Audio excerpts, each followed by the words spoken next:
You're getting closer to pushing me off a life's little edge. G'day guys, Chaos Chronicles. Alright, so someone has asked me another question and I'm going to answer that question. And that question is, how do they get the prisoners to court every day when they need to be at court when they are on remand? I'm not sure if that's how it was worded, but that's what it meant. So, as you know guys, like every single prisoner that is on remand because they need to go to court. And so, every single person who needs to go to court, so it works like this, at a remand prison. So, Port Phillip Prison is a sentence remand prison, which means there are people that are sentenced there and there are also people that are on remand there. Also, MRC is a straight remand prison and the MAP is a remand prison, but that's also a transit prison, so no one's there for very long. So everyone who has court, so say the night before, the screws will say to you when they lock you in your cell, so the screws do a door check every night, and they will say to you, you have court tomorrow. So there is a lot of things in place to help the people that have court.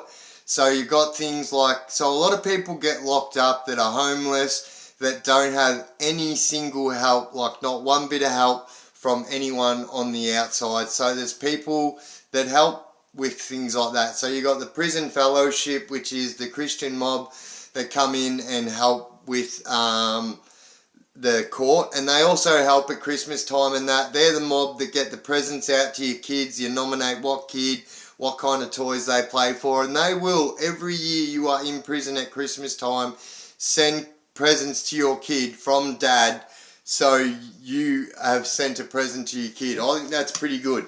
But also they will help you with clothing and whatnot. So the salvos, they will speak to every single person who is locked up. So every single person who is locked up, excuse me guys,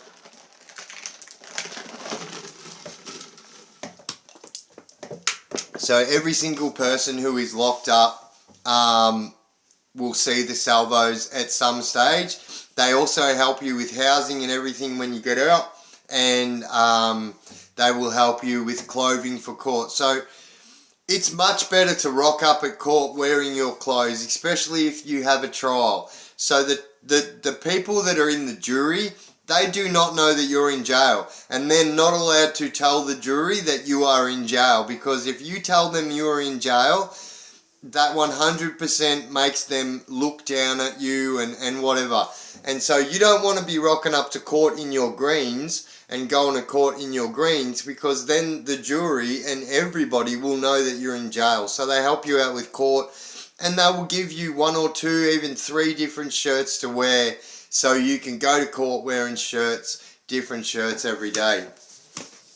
So the screws will tell you that you have court the next day and they will lock you in, and then it's up to you. So you know your court dates, your lawyer will tell you, they'll send you things in the post, they'll organise phone conferences, they'll come in and see you. So trust me, when you are locked up, you know when your next court date is, because that could be the date that you're getting out, that could be the date that you're staying in forever. Everybody knows when their court date is. So, and people don't usually get it wrong. So people have all, so you can go up to the property and you can say, I've got court in a week, I want to sign out my suit, because the Salvation Army put the suit in your property. And then the property screws will give you your suit, and then you can take it back to your cell, hang it up in your cell, ready for court in a few days. So you get locked in, you get all your court stuff ready. I always try my stuff on, see if it fits, because you're always putting on weight in jail. And yeah, so I always try it on, see if it fits, and see how good I'm looking for court. And then you're off to bed. And then what happens is, like, so I've told you this before, every single cell has got an intercom in it, and that intercom is for talking to the screws, you know, when you're locked in your cell. It's called a duress button, so, you know, you can also press that if you're having a medical emergency, and chances are if you press that, if you're having a medical emergency, chances are you're going to die, because sometimes it takes them like half an hour just to respond to you pressing it, let alone them coming down and seeing if you're dead or not. So anyway, at about 4:30 the morning of court, they will buzz you up and they will say, wake up dickhead, you have court today. Well, they don't say that, but you know, they say, wake up, you have court today. And then so you get up, you have a shower, do what you got to do, get ready for court. Back in the day when you were allowed to smoke, that means you would get up, you would get all your cigarettes, you would lay them out, and you would make a parcel with papers and tobacco in there, and you would make a parcel to take to court. And you would hide that on your person. Use your imagination. So, you know, no smoking anymore, so people don't do that. But people definitely do get parcels ready for court and whatnot. And so you are very, very, very severely searched, heavily searched when you are going into court because of this reason. And, yeah. Sorry guys, it is summer here right now and it is very hot. And so yes, I am wearing a flannelette shirt because it gets the sweat off my face, as you know.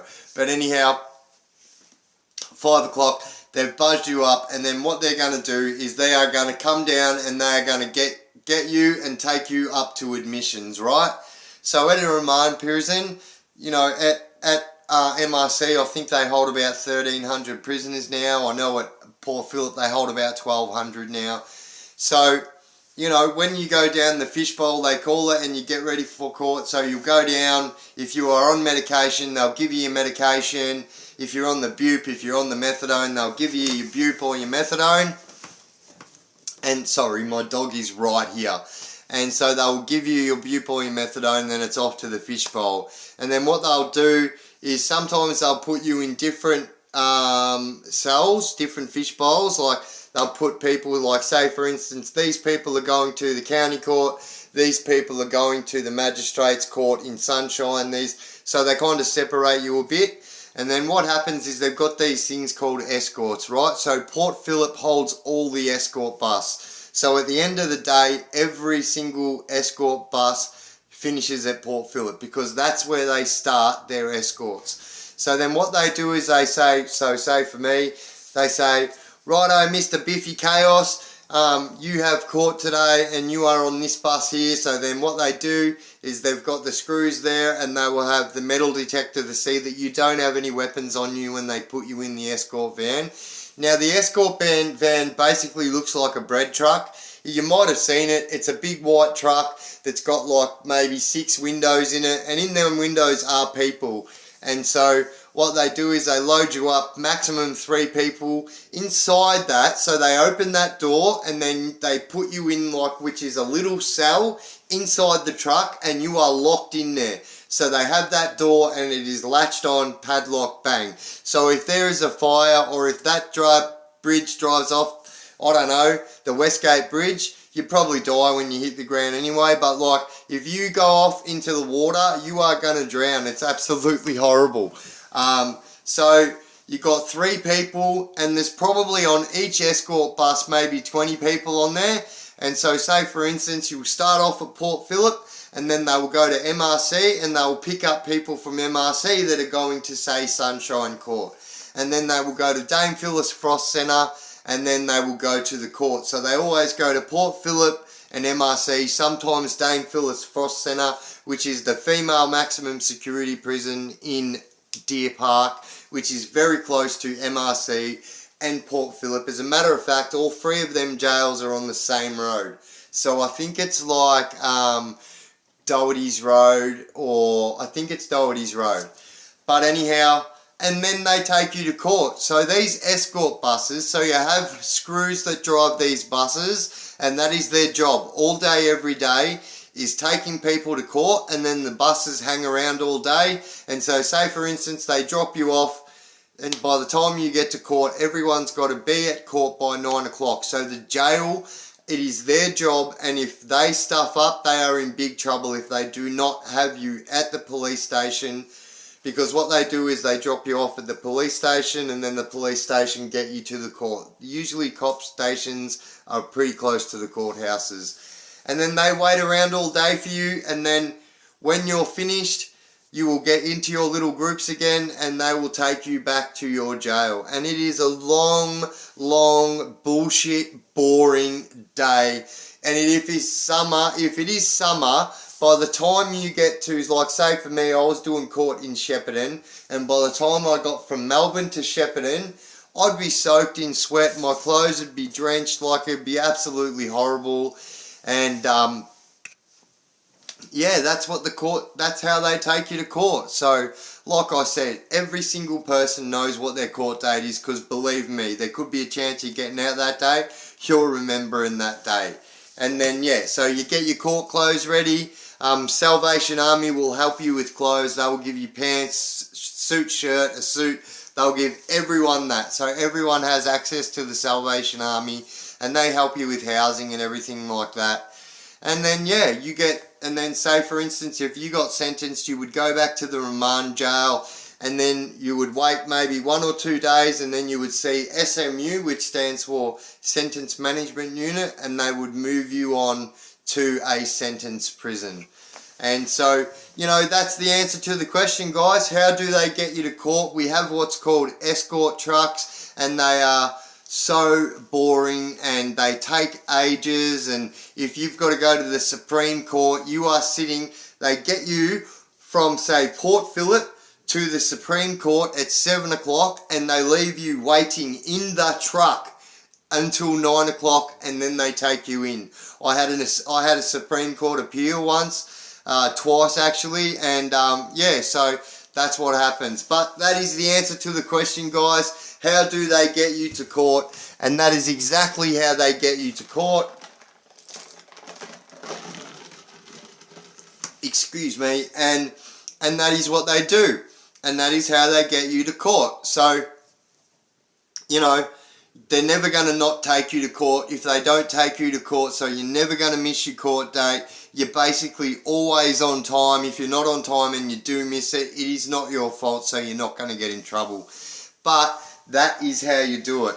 And so, anyway, guys, this is as simple as this. If you don't want to have to put up with any of that bullshit, I chuck something like this at the end of every single one of my videos. I try to change it up a bit.